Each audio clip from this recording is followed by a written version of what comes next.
Okay, so today's video is going to be something pretty interesting. I'm sure a lot of you have heard of Inktober, and basically what this video is I'm going to try to do all of Inktober in a single day.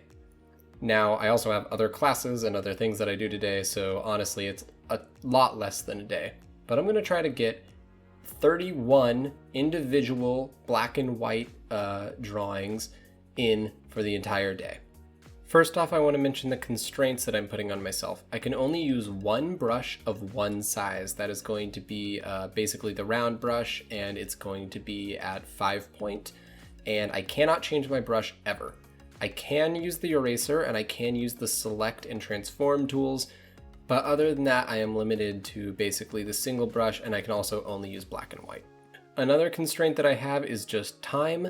It is currently October 30th, and I am trying to pack all of this month's drawings into a single day, so I'm going to have to draw all of these very quickly. Right before we get started here, I would also like to mention that the results of the animation character vote are in, and that will be at the very end of the video, the reveal as to which one is the winner. So definitely stick around for that, and let's go ahead and get started with what should be day one of the month.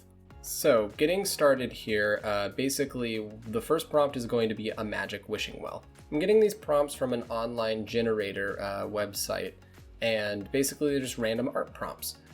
So basically the interesting thing, in my opinion, about Inktober is that you're limited to black ink of only one size. Now I know this isn't traditional Inktober, usually I'd be using an actual ink pen and traditional media, but I've been trying to practice digital art, and I thought this would be an interesting way to do Inktober. So this is kind of the way I'm doing it.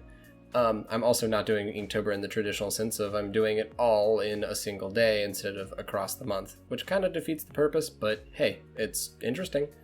So this first section of the video, the first 12 drawings, I'm going to actually get these drawings from that art prompt generator website.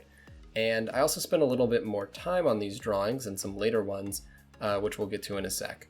But basically, all of these ones are going to be kind of standard art prompts for the most part. Like this one is a magic wishing well. One of the ones I got was like a factory. I didn't do that one because I didn't think it was that interesting, so I skipped some that were kind of more boring. But what you're going to see soon is like the background and stuff. It's hard to do in ink, so you really have to try to find ways around it, which is what I'm doing here with the trees. I had to like basically scratch in some trees and then try to like duplicate them in such a way that it looked like a forest. There are other sections of this video in the sense of like the last few drawings, and we're going to get to those later, but it looks like I'm finishing this one up here, and we're going to transition over to the second prompt drawing, which is the prompt itself is tadpoles the size of whales. So this one I had a lot of fun with like positive and negative space, specifically in the terms of like the tadpole's tail. I really wanted to show that it was a tadpole and not just like a big blob, so I wanted to get the tail in there, and the positive negative space really helped with that. Also the size comparison of a person. Next up is the prompt of a minor demon, and my take on this was instead of like major versus minor demon, I wanted to make this demon a minor. So I drew like a little kid demon, and I was like, what do little kids do? And I was like, I don't know, they snack, they eat. So I decided I was going to make him like chomping up something, and we'll see a little bit later what he's chomping up is a little freaky. Basically I just blocked it all in, and then there you go, he's chomping up some peoples. And it's just a little guy, he's a minor demon. And then after that, the next prompt that's coming up is dragons flying in the sun. Now this one was a little bit more standard, and I wasn't sure if I was going to do it, but I was like, yeah, you know what, I will. I think it'd be cool to try to do some like weird dragon silhouettes. So what I do here is I block in this big circle as kind of like the sun, and this one's maybe a little bit of a stretch from the prompt, but I thought it visually was pretty cool at the end. And basically I just draw a few different dragons in this, what I'm calling a sun, and then I give it some beaming there, like some rays. And then I thought the left side was pretty empty, so I entered in like this like weird silhouette of like a larger dragon, just because I thought it was visually interesting. The next prompt is Lava Man. Now this one, I promise, is not Lava Girl. I totally did not go look up a photo of Lava Girl and copy her outfit and like a pose from a really bad like costume website. Totally did not do that. There's no relation here whatsoever. Hopefully you can hear the sarcasm in my voice. So yeah, I had to draw Lava Man. So I just decided I was going to take Lava Girl and make it a dude, I guess. So this one, I'm not going to lie, I was like, yeah, we'll just do this. And so here he is. This is Lava Man. Very sketchy on this one because it's kind of hard to do with ink. So the next prompt up is kind of a weird one. It was a stone statue of a horned troll. Now, I didn't really know how to like put through that this was going to be stone. So what I ended up having to do, I didn't really take it the same way of like, you know, when trolls see sunlight, they'd like turn to stone. Instead I was like, I'm going to try to make this more like a bust. So I actually went and looked up Emperor Augustine, I believe, like Roman emperor, and made it like a Roman bust. The next one is a situational prompt, which it gives me a situation, and it was like his eyes at you with his narrow eyes. It didn't make much sense. So I just made creepy eyes staring at you. This one needs little to no explanation. The prompt was a bar fight. This is a bar fight. Yep. So I don't know. This is what I drew for a bar fight. 2 bars fighting. Haha. The next one was in the darkness, she is more alone than she has ever been yet. This was another situational prompt, and I actually had fun drawing this one because I got to think about that positive and negative space again, and really sort of like use the black and white to advantage. So what I ended up doing was I made most of the canvas black because I thought that gave more of it, like, you know, the darkness alone. Put her right in the middle in like a little pocket of light, and then I like scratched around her to make it seem like it was like weighing in on her.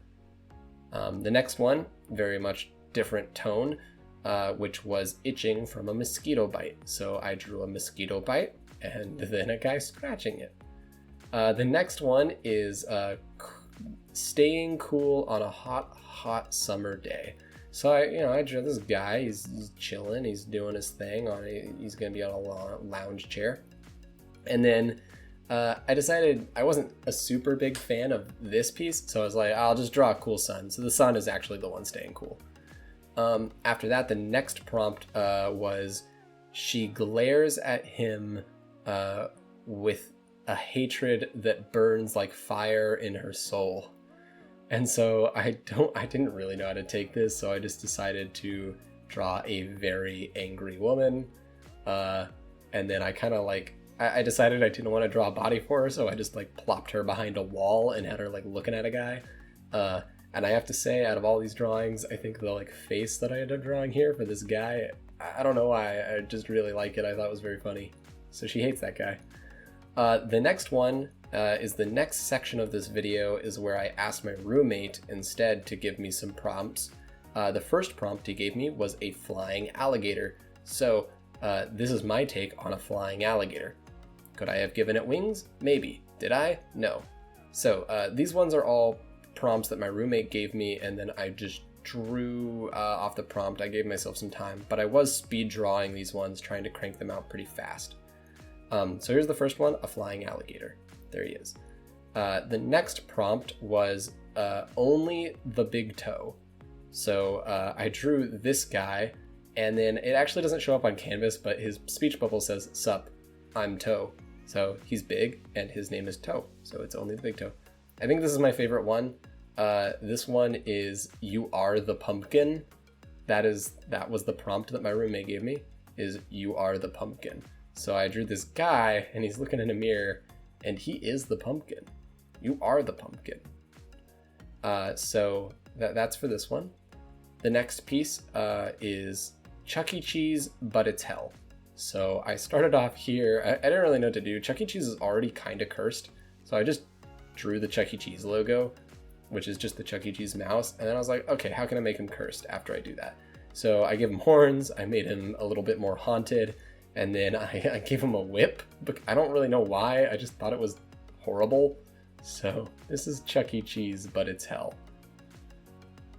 The next prompt that's coming up is a 40-year-old business management penguin. Now, fun fact, penguins only live to 20, so oopsie doopsie, if he's 40 years old, he's definitely dead. But hey, you know, he's still a business management penguin. There he is, you know, going to work. The one after that was going to be the teddy bear overlords have won, which I thought was pretty good. So I drew a big boy teddy bear, and then, you know, showed his subjects coming to praise him, and then subsequently leaving. The prompt after that was the edge of the universe. So I tried out a few things. I wasn't sure what to do with this one, but then I decided to go with like kind of a pun, which is the edge of the universe for this guy. There it is. The next one after that is going to be a leprechaun the day after St. Patrick's Day.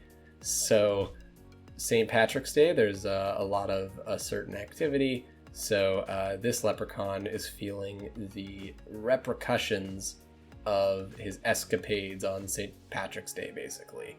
I had a fun doing this one. I thought it was pretty funny. Specifically, the beard was a good time. The next one after that is a centipede chair. Now, I could have drawn like a centipede chair, but if anyone's seen the movie Human Centipede, you'll kind of get this joke. And there it is. After that is the bottom of a river, which you're about to see, the bottom of a river. After this, I go into speed drawing for realsies. So this is me and Ryan sit down, Ryan gives me a prompt, and I draw it as quickly as possible. The first one here is wearing a smile. So you can see I'm going super fast. The next one here is a slug or a snail drag race. After that, we have the not cool side of your pillow. And then after that, we have a frog exorcism. Kermie's having a bad time. After that, we have direct eye contact. And then a spider mariachi band. This one I went a little cheap and I like duplicated some boys, but here they are, a little spider mariachi band. And they all have maracas because they have too many arms for me to know what to do with. There they all are. Then we have a alone and sad tomato soup can. And then we have a paper airliner, which was an interesting one to do for me. And then finally, October 31st, we have Bob the Builder, but he can't fix it. He can't fix a broken marriage. All right, so that's all of Inktober, and now I think I have a little guy who would like to meet you guys. Hi. Hello. Is this the right studio? Am I in the right place? Yeah. Okay, cool. So I guess I'll just say the lines. As always, thanks for watching this video, and remember to like, subscribe, and share with your family, your friends, and that weird neighbor down the street. Also, if you like what I do here, be sure to check out my Patreon to help out. And until next time, I hope everyone has a nice day.